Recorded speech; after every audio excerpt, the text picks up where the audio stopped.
Hello everyone, welcome to পথ প্রদর্শক।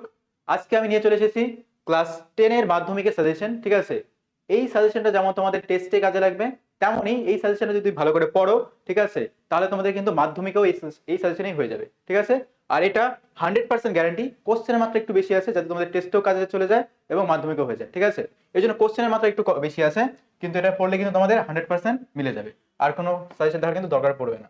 তাহলে এখন আমরা নাম্বার বিভাজনটা ভালো করে দেখে নিই। ঠিক আছে, তাহলে দেখো, তোমাদের জীবন বিজ্ঞান টোটাল 5টা চ্যাপ্টার আছে। প্রথম চ্যাপ্টার হলো জীবজগতের নিয়ন্ত্রণের সমন্বয়, জীবনের প্রবাহমানতা, বংশগতি এবং কয়েকটি সাধারণ জিনগত রোগ, অভিব্যক্তি ও অভিযোজন, পরিবেশ ও তার সম্পদ ও তার সংরক্ষণ। তাই তো, এই 5টা চ্যাপ্টার আছে। আর এই 5টা চ্যাপ্টারের মধ্যে 5 নম্বরের টোটাল তোমাদের 30 মার্কসের কোশ্চেন আছে। ঠিক আছে, এই যে 30 মার্কস আজকে যে সাজেশনটা দিব, এই 30 মার্কস তোমরা কি করে পাবে, একদম 30-এ 30 পেতে পারো এই সাজেশন পড়লে পড়ি। ঠিক আছে, তো সেটা আজকে দেখবো। তো সবার প্রথমে দেখো, প্রথম চ্যাপ্টার থেকে কিন্তু আমাদের একটা 5 নম্বরের কোশ্চেন আসছে, আর সেটা আবার ছবি থাকবে, একটা চিত্র থাকবে। ঠিক আছে, সেই চিত্র দিলেই 5 নম্বর পেয়ে যাবে তোমরা। সেটা আমরা দেখবো কি চিত্র আছে। 2 নম্বর চ্যাপ্টারে একটা চিত্র থাকবে, যেমন চিত্র থাকবে, এবং একটা 5 নম্বরের কোশ্চেন অ্যাটেন্ড করতে হবে আমাদের এই চ্যাপ্টার থেকে। ঠিক আছে, আর তৃতীয় নম্বর চ্যাপ্টারে তোমাদের একটা কোশ্চেন থাকবে, অথবা দুইটা কোশ্চেন থাকবে, তার মধ্যে একটা দিতে হবে। 4 নম্বর চ্যাপ্টারও সেম, একটা কোশ্চেন থাকবে 5 নম্বর। আর 5 নম্বর চ্যাপ্টারটা একটু ইম্পর্টেন্ট, এখানে দুটো কোশ্চেন থাকছে 5 নম্বরে। ঠিক আছে, কোশ্চেন। আচ্ছা দেখি, প্রথম চ্যাপ্টার দেখা যাক কি আছে। দেখো, প্রথম চ্যাপ্টারে প্রথমে আমরা দেখব চিত্র অঙ্কনটা। ঠিক আছে, যে এই চ্যাপ্টার থেকে তোমাদের এবার কি চিত্র আসবে সেটা একটু দেখবো। আর তার আগে দেখি 2025-এ কি চিত্র এসেছিল। 2025-এ এসেছিল তোমাদের মানুষের অক্ষিগোলকের লম্বচ্ছেদ একটি বিজ্ঞানসম্মত চিত্র অঙ্কন করো এবং নিম্নলিখিত অংশগুলি চিহ্নিত করো। তো এটাই ছিল, অক্ষিগোলকটা এসেছিল 2025-এ। আর এসেছিল প্রাণীকোষের মাইটোসিস অ্যানাফেজ দশার একটি বিজ্ঞানসম্মত চিত্র অঙ্কন করো এবং নিম্নলিখিত অংশগুলি চিহ্নিত করো। এখানে ক্রস চিহ্ন দেওয়া আছে, এটা 2026-এ আসছে না। কিন্তু তার আগে আমি একটু বলে দিই, জীবন বিজ্ঞানে কিন্তু কোশ্চেন মাঝে মাঝে রিপিট হয়ে যায়। ঠিক আছে, কিন্তু চিত্র এখন পর্যন্ত 2017 থেকে 2025 পর্যন্ত কোনো চিত্র কিন্তু রিপিট হয়নি। ঠিক আছে, তার জন্য আমরা বলতে পারি 2026-এ এই চিত্রগুলো আসছে না। ঠিক আছে, তারপরেও যদি রিপিট হয়ে যায় তাহলে হবে না, যদিও তারপর যদি হয়ে যায় আমরা কোশ্চেন কয়েকটা এভাবেই করে দিয়েছি যাতে তোমাদের মিস যেতে না হয়। ঠিক আছে, আচ্ছা, তাহলে এই দুটো কোশ্চেন আমরা ইগনোর করবো, কারণ এটা খুব একটা ইম্পর্টেন্ট নেই। 2026-এ এটা আসছে না এই দুটো কোশ্চেন। তো আমাদের এবার ধ্যান রাখতে হবে, একটি আদর্শ নিউরনের পরিষ্কার চিত্র অঙ্কন করো এবং বিভিন্ন অংশ চিহ্নিত করো।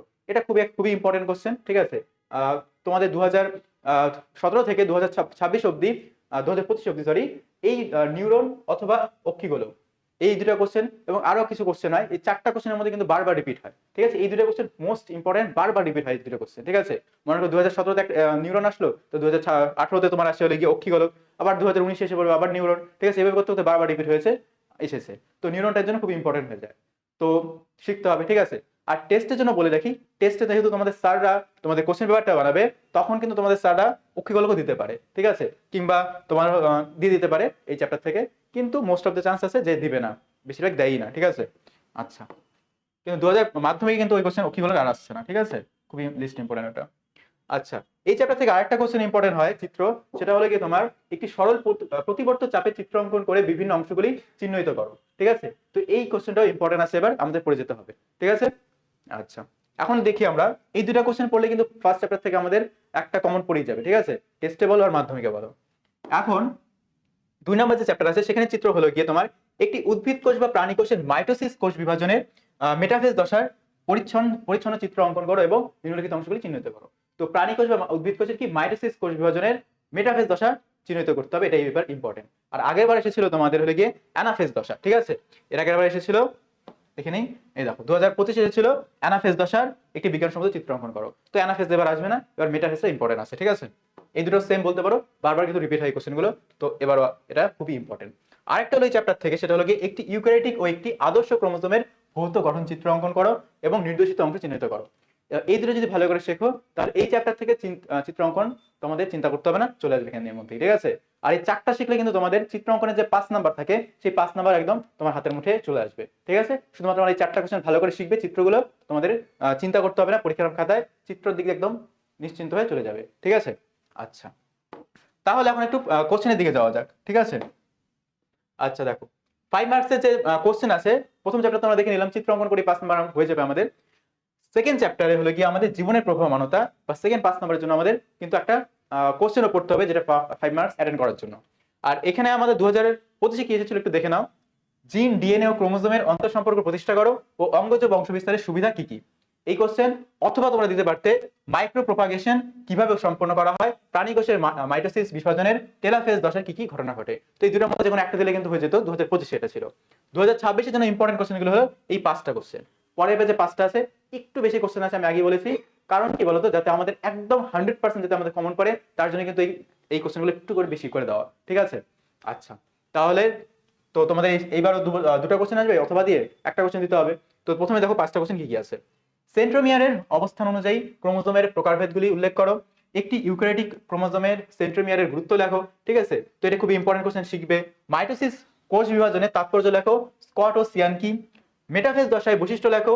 অটোজোম ও সেক্স ক্রোমোজোমের দুটি পার্থক্য উল্লেখ লেখো। নিম্নলিখিত বৈশিষ্ট্যগুলির ভিত্তিতে সংজ্ঞা উদাহরণ দিয়ে ভালো করে করতে হবে। উদ্ভিদ কোষের সাইটোকাইনেসিস পদ্ধতি বর্ণনা করো এবং সদ্যজাতের বৈশিষ্ট্য লেখো। যৌন অযৌন জননের পার্থক্য লেখো। 3 ধরনের অযৌন জনন তৈরির উদাহরণ দাও, পদ্ধতির উদাহরণ দাও, ঠিক আছে। তো এই 5টা কোশ্চেন ভালো করে শিখে যাবে, ঠিক আছে। তার মধ্যে প্রথম যে 3টা কোশ্চেন আছে না, খুবই ইম্পর্টেন্ট, ঠিক আছে। সরি, প্রথম দুটো এবং এই 4 নম্বর কোশ্চেনটা খুবই ইম্পর্টেন্ট, একদম মিস করবে না, ভালো করে শিখে যাবে, ঠিক আছে। আর পরের এসে দেখো আরো 5টা কোশ্চেন এখানে আছে। প্রোফেজ ও টেলোফেজের ক্ষেত্রে বিপরীতধর্মী পরিবর্তন ঘটে, উক্তিটি বিশ্লেষণ করো। অ্যান্টোমোফিল কি। 2+3 কোশ্চেন থাকে, তো এটা ভালো করে শিখবে। কৃত্রিম অঙ্গজ বংশবিস্তার কত প্রকার ও কি কি। মাইক্রো প্রোপাগেশনের গুরুত্ব উল্লেখ করো, ঠিক আছে। মানব বিকাশের শৈশব ও বার্ধক্য দশার 3টি করে বৈশিষ্ট্য লেখো। বিভাজন অযৌন জনন বলতে কি বোঝো। অযৌন জনন অপেক্ষা যৌন জনন উন্নত, উক্তিটি যথার্থতা লেখো। পক্ষী পরাগী ফুলের বৈশিষ্ট্য লেখো। মিওসিসের তাৎপর্য লেখো। অবস্থান শর্করার প্রকৃতিতে ভিত্তিতে ডিএনএ ও আরএনএর পার্থক্য নিরূপণ করো। তো এই কোশ্চেনগুলো যে আছে 10টা কোশ্চেন, এই 10টা কোশ্চেন থেকে কিন্তু একটা কোশ্চেন তোমাদের 5 নম্বরের অবশ্যই আসবে, ঠিক আছে, ভালো করে শিখে যাবে। এখন দেখি 3 নম্বর চ্যাপ্টার। দেখো 3 নম্বর চ্যাপ্টার 2025 এসেছিল এই দুটো কোশ্চেন। মোটর বেজের সংক্রান্ত দুটি ও ফুল সংক্রান্ত একটি বিশিষ্ট প্রকট ও প্রচ্ছন্ন গুণগুলি উল্লেখ করো। এই দুটো কোশ্চেন এখানে, ঠিক আছে। এই দুটো কোশ্চেন খুব একটা ইম্পর্টেন্ট না। আমি আবার বলছি, ক্রস দেওয়া আছে মানে এবং 2026 আসবে না এমনটা একদমই নয়, ঠিক আছে। জীবন বিজ্ঞানে কিন্তু কোশ্চেন রিপিট হয়, ঠিক আছে। বারবারই দেখা গেছে যে যেটা আগের বছর এসেছে সেটা পরের বছরও আসে, কিন্তু লিস্ট ইম্পর্টেন্ট, খুবই কম ইম্পর্টেন্ট, খুবই কম আসে, ঠিক আছে। তার জন্য আমরা এটাকে কম ইম্পর্টেন্ট হিসেবে দেখবো এবং এটাকে পড়বো না আমরা। বাকি 3-3-6টা এখানে, সরি 8টা কোশ্চেন দেওয়া আছে এই চ্যাপ্টার থেকে, তো ভালো করে শিখবো, ঠিক আছে। তার মধ্যে দেখো প্রথম 3টা কোশ্চেন, এটা খুবই ইম্পর্টেন্ট। আর এখানে দেখো সমস্ত টেস্ট ক্রসই ব্যাক ক্রস, কিন্তু সমস্ত ব্যাক ক্রস টেস্ট ক্রস নয়, যুক্তি দিয়ে বুঝিয়ে দাও, ঠিক আছে।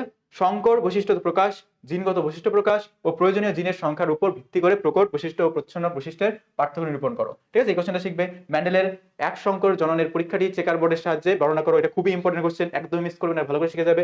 ম্যান্ডেল তার বংশগতি সংক্রান্ত পরীক্ষায় মটর গাছ কেন নির্বাচন করেছিলেন, ঠিক আছে। এই কোশ্চেনটা খুব ইম্পর্টেন্ট, শিখে যাবে। হিমোফিলিয়া রোগটি মহিলাদের তুলনায় পুরুষদের দেহে বেশি ঘটে, কেন। থ্যালাসেমিয়া ও হিমোফিলিয়ার পার্থক্য লেখো। থ্যালাসেমিয়ার ক্ষতিগ্রস্ত মানবদেহে দুটি অঙ্গের নাম লেখো, ঠিক আছে। এই 3টা কোশ্চেন ভালো করে শিখবে। তার মধ্যে এই 2টা কোশ্চেন কিন্তু একদম মিস করবে না, খুবই ইম্পর্টেন্ট কোশ্চেন।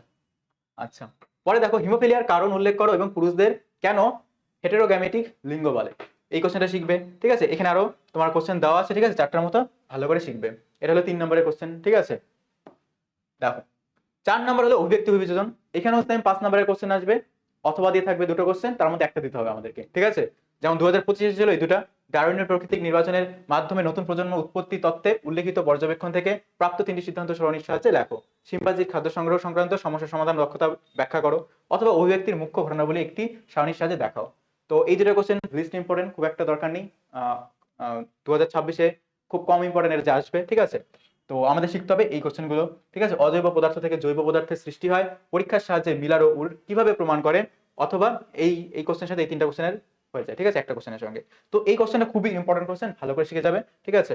পরেরটা হলো জিরাফের গ্রীবার আকৃতি, প্রকরণ সৃষ্টির কারণ ও প্রকরণ সৃষ্টির ফলাফল সম্পর্কে ল্যামার্কবাদ ও ডারউইনবাদ এর তুলনামূলক আলোচনা করো। ডারউইনবাদ এর সীমাবদ্ধতা আলোচনা করো, ঠিক আছে। এই কোশ্চেনটাও খুবই ইম্পর্টেন্ট। ল্যামার্কবাদের মতে ব্যবহারের ফলে অঙ্গ সুগঠিত হয় এবং অপব্যবহারের ফলে অঙ্গের অবলুপ্ত হয়, উদাহরণ দিয়ে বুঝিয়ে দাও। অভিব্যক্তির লুপ্তপ্রায় অঙ্গের ভূমিকা কি, ঠিক আছে। এই 3টা কোশ্চেন খুব ইম্পর্টেন্ট, 3টাই ইম্পর্টেন্ট, এখানে ভালো করে শিখবে, ঠিক আছে। এখানে আরো কয়টা কোশ্চেন আছে, দেখো 3টা কোশ্চেন এখানে আছে। এই 3টা কোশ্চেন ভালো করে দেখে যাবে, ঠিক আছে, ভালো করে শিখে যাবে, পরীক্ষা কিন্তু আসবে, ঠিক আছে। তো স্ক্রিনশট মেরে নিও এটা। দেখো 5 নম্বর অধ্যায়, আমরা জানি এখানে টোটাল 5-5-10 নম্বর আছে, ঠিক আছে। এরকম করে তোমার 5-5-এর অথবা দিয়ে থাকবে, তার মধ্যে একটা করতে হবে, আবার এরকম দুটোতে থাকবে, তার মধ্যে একটা করতে হবে, ঠিক আছে। এরকম 5-5-10 নম্বর টোটাল এখানে আছে।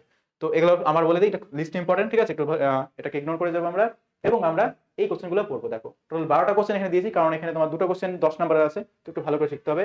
নাইট্রোজেন চক্র কি, পরিবেশে নাইট্রোজেন উৎসগুলি লেখো, নাইট্রোজেন চক্রের সরলীকৃত রেখাচিত্র অঙ্কন করো, সমুদ্রের জলের উচ্চতা বৃদ্ধির জন্য দ্বীপভূমির নিমজ্জন ও কৃষি জমির সমস্যা, সুন্দরবনের পরিবেশগত সমস্যা ব্যাখ্যা করো, এবং জৈব ভঙ্গুর দূষক ও জৈব অভঙ্গুর দূষকের উদাহরণ দাও। ঠিক আছে, এগুলো শিখবে। আচ্ছা, এখন দেখো এখানে তোমার টোটাল 5টা কোশ্চেন দেওয়া আছে। ঠিক আছে, এখানে 5টা কোশ্চেন দেওয়া আছে, তো এই 5টা কোশ্চেনে ভালো করে স্ক্রিনশট মেরে নাও, ভালো করে শিখবে। ঠিক আছে, আর একটা বলে রাখি, এখানে যে 7 নম্বর কোশ্চেনটা আছে না, জীব বৈচিত্র্য সংরক্ষণের আলোক জেএমএফ এর আলোচনা করো। জেএমএফ আর পিবিআর, ঠিক আছে, এই দুইটা কোশ্চেন এমন দুইটা কোশ্চেন যেটা প্রত্যেকবার 2017 থেকে 2025 পর্যন্ত প্রত্যেকবার কিন্তু এই কোশ্চেনটা রিপিট হয়েছে। ঠিক আছে, এরকমও দেখা গেছে যে মনে করো জেএমএফ ও এসেছে, পিবিআর এসেছে, দুটোই একসঙ্গে এসেছে দেখা গেছে, আবার একবার জেএমএফ আসে তো একবার পিবিআর আসে। ঠিক আছে, তো কোশ্চেন দুটো এত কোশ্চেন যে 2017 থেকে প্রত্যেকবারই এই দুটো কোশ্চেন এসেছে। ঠিক আছে, তো 2026 তার জন্য আমাদের জন্য এটা ইম্পর্টেন্ট হয়ে যায়, আমাদের দেখে যেতে হবে, কারণ 2026 এটা এসে যেতে পারে। ঠিক আছে, তো ভালো করে শিখতে হবে, জেএমএফ ও যেমন শিখতে হবে, আবার কিন্তু রিপিট যেহেতু কোশ্চেন হয়, তো পিবিআরও কিন্তু আমাদের ইম্পর্টেন্ট হয়ে যায়, শিখে যেতে হবে। যদি এখানে আমি জেএমএফ দিয়েছি কারণ এটা সবচেয়ে বেশি ইম্পর্টেন্ট, কারণ আগের বার ছিল পিবিআর। ঠিক আছে, দেখো এখানে টোটাল তোমার আবার আছে 2 3 4 5টা কোশ্চেন। ঠিক আছে, এই 5টা কোশ্চেন ভালো করে স্ক্রিনশট মেরে নাও, শিখে যাবে। তো একটু শিখলে কিন্তু তোমাদের মাধ্যমিকে এবং টেস্টে কমন একদম করে যাচ্ছে। ঠিক আছে, আর তো 5 নম্বরের জন্য আমাদের আর চিন্তা করতে হবে না। যদি তোমাদের এই ভিডিওটা পছন্দ হয়ে থাকে তাহলে সাবস্ক্রাইব করবে এবং একটা লাইক তো অবশ্যই দিবে। ঠিক আছে, আর তোমাদের বন্ধুদের সাথে এই সাজেশনটা শেয়ার করবে। ঠিক আছে, তো তাদেরও একটু উপকৃত হয়ে যাবে তারাও। আবার দেখা হচ্ছে অন্য একটা ভিডিওতে, ততক্ষণের জন্য তোমাদের পরীক্ষার জন্য অল দ্য বেস্ট।